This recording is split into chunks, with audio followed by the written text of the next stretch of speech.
මෙහෙම අපි මේකත් ඉවර කරමු.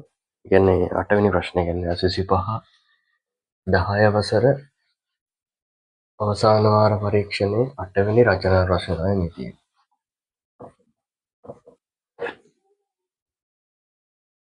මේක කියනවා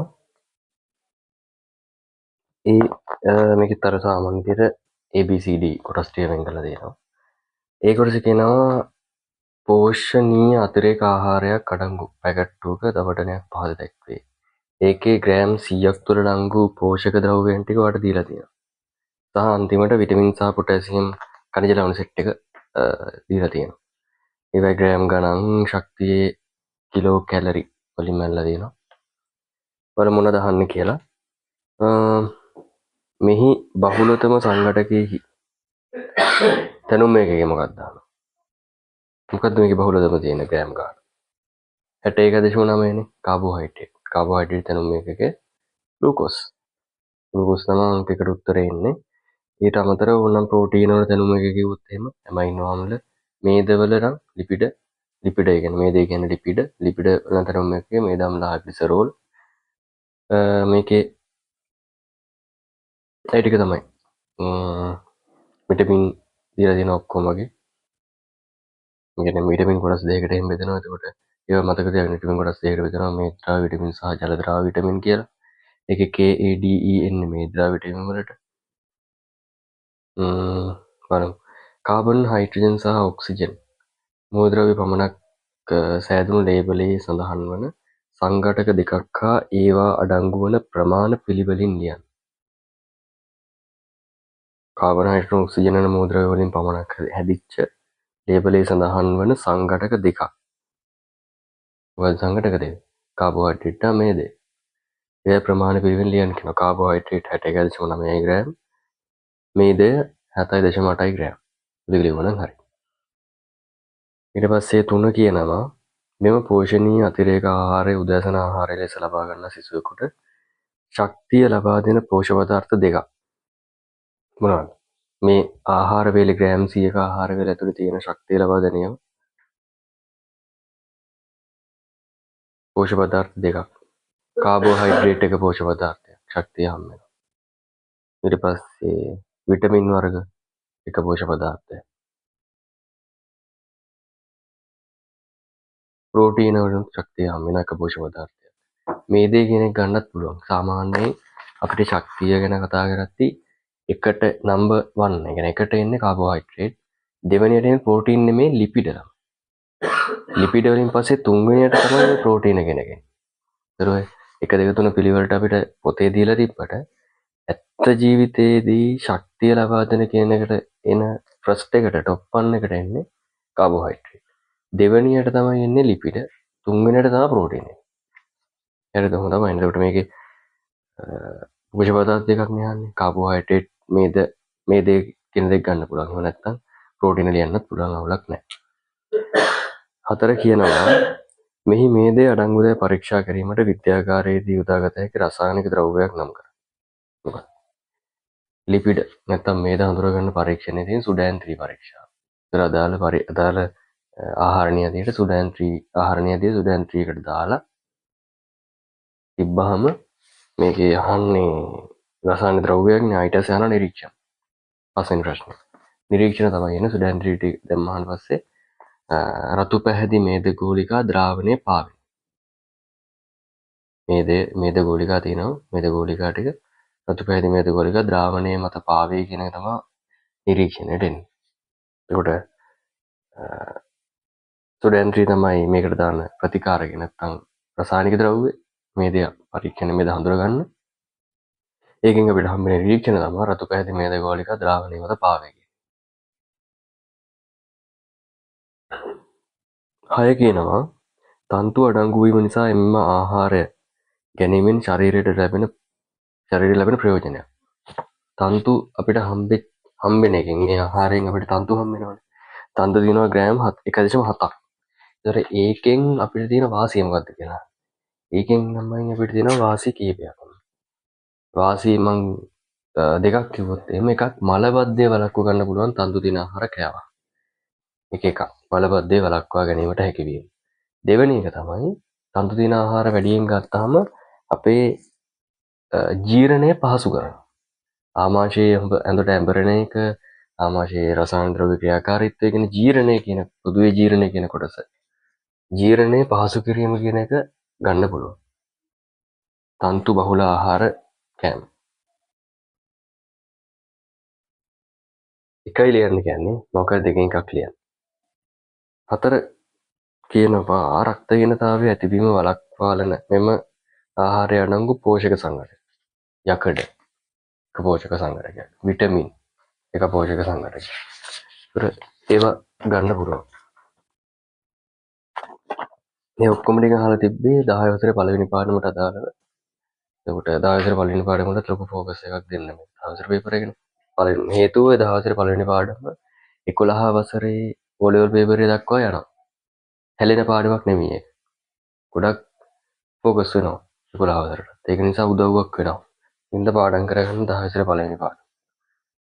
B කොටස අහනවා තන්තු 4ක් මත බල යෙදෙන ආකාරය පහද දැක්වේ. වස්තු 4ක් මත ABCD කියලා වස්තු 4ක් දීලා තියෙනවා. ඒකේ එක අහනවා බල සමතුලිතතාවයේ පවතින වස්තු වලට අදාළ අක්ෂර මොනවද?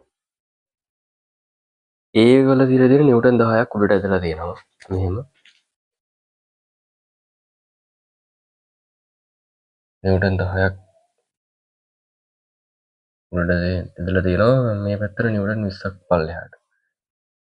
ඔන්න වස්තු 4ක් නේ තියෙන්නේ. මම නිකන් කටුවට දින්නම් වස්තු 4 කොහොමද හොයන්නේ කියලා. මේකෙත් මෙහෙම දෙයක් තියෙනවා. මේකෙත් මෙහෙම. මේක නම් නිව්ටන් 40යි. මෙතන නිව්ටන් 40යි. මෙතන නිව්ටන් 20යි. මෙතන නිව්ටන් 30යි. මෙතන නිව්ටන් 20යි. මෙතන නිව්ටන් 20යි. ඊළඟට මේ දෙන්නේ A B C D. මේකේ බලය සමතුලිත වෙලා තියෙන්නේ මොකේද බැලුව බැලමුට. මේක නිව්ටන් 20කින් අතර මේක නිව්ටන් 10කින් අතර. මේක එක තැන තියන්නේ නැහැ සමතුලිත නැහැ. මේක 20 20. මේක හරි සමතුලිතයි. මේක 20 30. මේක කැරකෙනවා. මේක කැරකෙනවා. හැබැයි සමතුලිතයි. මේක ගන්න පුළුවන්. ඒතර අපිට B සහ D කියන උත්තර දෙක ගන්න පුළුවන්. මේකේ පළවෙනි එක. දෙවෙනි කාරණා භ්‍රමණාචරණයක් පවතින වස්තු වලට අදාළ අක්ෂර. භ්‍රමණාචරණයක් තියෙනවා. භ්‍රමණාචරණයක් තියෙන්නේ මෙන්න මෙයාගේ භ්‍රමණාචරණයක් තියෙනවා.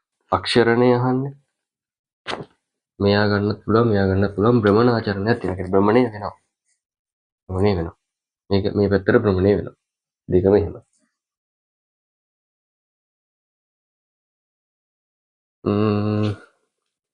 CD මේ දෙන්නයි.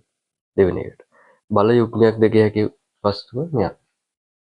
ඉවන්නේ එකම බලයක් ඉදලා තියෙනවා. එකම බලයක් ප්‍රතිවිරුද්ධ දිශාවට ඉදිරිය තියෙනවා නම් බල යුග්මයක් කියලා ගන්න පුළුවන්. ඔය බල යුග්මය ගැන අහලා තිබ්බා අවුල වල ප්‍රශ්නයක්. ඒකේ අහලා තිබ්බා එක වගන්තියක් දීලා තිබ්බා මේ බල දෙක එකිනෙකට සමාන්තර වෙන්න ඕනද කියලා. ඇත්තට මේ වල දෙක සමාන්තරයි තමයි. මේ මෙහෙම රේඛාවක් ගහුවොත් එහෙම මේ ඔන්න මේ වල දෙක සමාන්තරයි තමයි. හැබැයි සමාන්තර වෙන්න ඕනෙම නැහැ. සමාන්තර වෙන්න ඕනේ කියන එක කම්පල්සරි නෑ. ඒ කියන්නේ අනිවාර්ය නෑ. සමාන්තර වෙන්න ඕනේ කියන්නේ. හැබැයි බල දෙකම සමාන වෙන්න ඕනේ. මෙතන නිව්ටන් 40 නම් මෙතන නිව්ටන් 40 වෙන්නත් ඕනේ. සමාන්තර වෙන්න ඕනේ නෑ. ඒක අනිවාර්ය නෑ. සමාන වෙන්න ඕනේ. සමාන වෙන්න ඕනේ කියන එක අනිවාර්යයි. හරිද? එක වගන්තියක් අහලා තිබ්බ එහෙම. බල දෙක සමාන්තර විය යුතුය කියන එක. ඒතර ඒක වැරදි. සමාන්තර වෙන්න ඕනෙම නෑ. හැබැයි බල දෙක සමාන වෙන්න ඕනේ. ඒක බල යුග්මයේ තියෙන නීතියක්. බලන්න පොතේ කියන බල යුග්මයක් යනවා කියන එකට නිර්වචනය ඇතුලේ දීලා තියෙනවා බල දෙක සමාන විය යුතුයි. සමාන බල දෙකක් ක්‍රියා කරන්න කියලා. එතකොට ඔකට උත්තරේ එන්නේ D 3ට. C කොටස බලන්න. C කොටස කියනවා කිලෝග්‍රෑම් 25ක් වන වස්තුවක්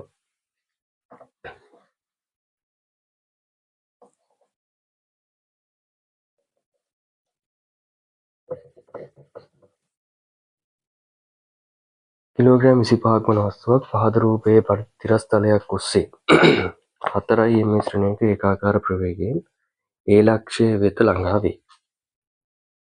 මේ වගේ සිද්ධියක් නේ කියන්නේ. ඔය සිද්ධිය. මේකේ මෙන්න මෙතන ඉන්න වස්තුවක්. මෙයාගේ A පොයින්ට් එක මෙතන, B පොයින්ට් එක මෙතන, මෙතන තියෙනවා මෙහෙම. මෙන්න මෙතන තමයි තියෙන්නේ 0.9 මීටර කියලා මීටර ගාන දාලා. හරිද? මෙයා මෙන්න මෙතෙන්ට ළඟා වෙනවලු 4 m ශ්‍රේණියක වේගයකින්. කිලෝග්‍රෑම් 25ක වස්තුවක මෙයා. 4 m ශ්‍රේණියක වේගකින් මෙයා මෙතෙන්ට යනවා.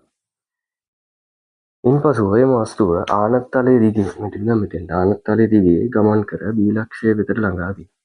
B ලක්ෂ්‍යය පිහිටා ඇත්තේ ස්ථිරස්ථලයේ සිට මීටර් 0.9ක් උඩින්. එම පෘෂ්ඨයක අතර ඝර්ෂණ බලයක් නොමැති බව සලකනවා. මේ කිසි පෘෂ්ඨයක ඝර්ෂණ බලයක් නැහැ. එක අහනවා ඒ ලක්ෂ්‍යය වෙත ළඟා වන විට වස්තුවේ චාලක ශක්තිය කීයද? ඒ ලක්ෂ්‍යය විදිහට ළඟා වෙද්දී චාලක ශක්තිය අපිට හොයන්න ඉතින් අවුලක් නැහැ. මෙතන හදන්නම් භාගයයි mv වර්ග. භාගයයි ස්කන්ධය 25යි 25 කිලෝග්‍රෑම් ප්‍රවේගය 4යි. 4 ඒවා 4ක්. 4 ඒවා 2ක්. එතකොට මෙතෙන්ට උත්තර කොහොමද එන්නේ?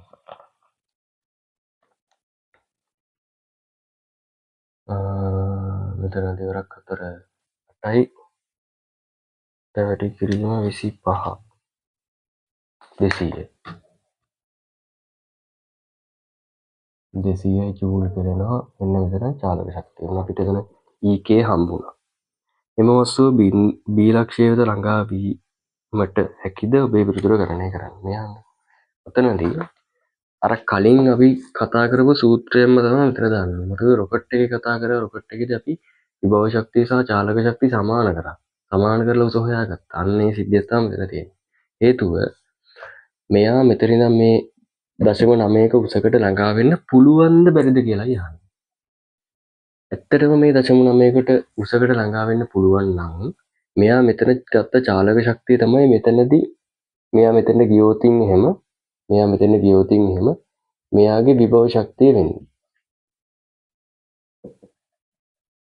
මෙයාගේ චාලක ශක්තිය තමයි මෙයාගේ විභව ශක්තිය වෙන්නේ. එහෙනම් මේ චාලක ශක්තිය මේ විභව ශක්තියට සමානයි. අන්නේ සමානතාවයෙන් හින්දා අපි මෙයාගේ චාලක ශක්තිය විභව ශක්තියට සමාන කරලා බලනවා මෙන්න මේ උස එනවද කියලා. මේ බලන්න. නිව්ටන් 200යිනේ අපි හොයාගත්ත චාලක ශක්තිය. මෙයාගේ ඒක සමාන කරනවා මෙන්න මෙයාට. ඒතරම උස අපි උක්ත කරගෙන mg ගෙන් බෙදුවොත් එහෙම 10යි කිලෝග්‍රෑම් 25යිනේ. තොර මේක 25 200 කරගෙන 8යි. තොර මෙතන ඉන්නේ කීයද? 0.8 මීටර කියලා. මීටර් 0.8ක් එන්නේ. හැබැයි ඇත්තටම මෙයාට යන්න පුළුවන් වෙන මීටර් 0.8යි. හැබැයි ඇත්තටම මේක B තියෙන්නේ 0.9ක උසකින්. එයා භාගයක් ගිහිල්ලා මෙයා 0.8ක් විතර දුරකට භාගයක් ගිහිල්ලා නතර වෙනවා.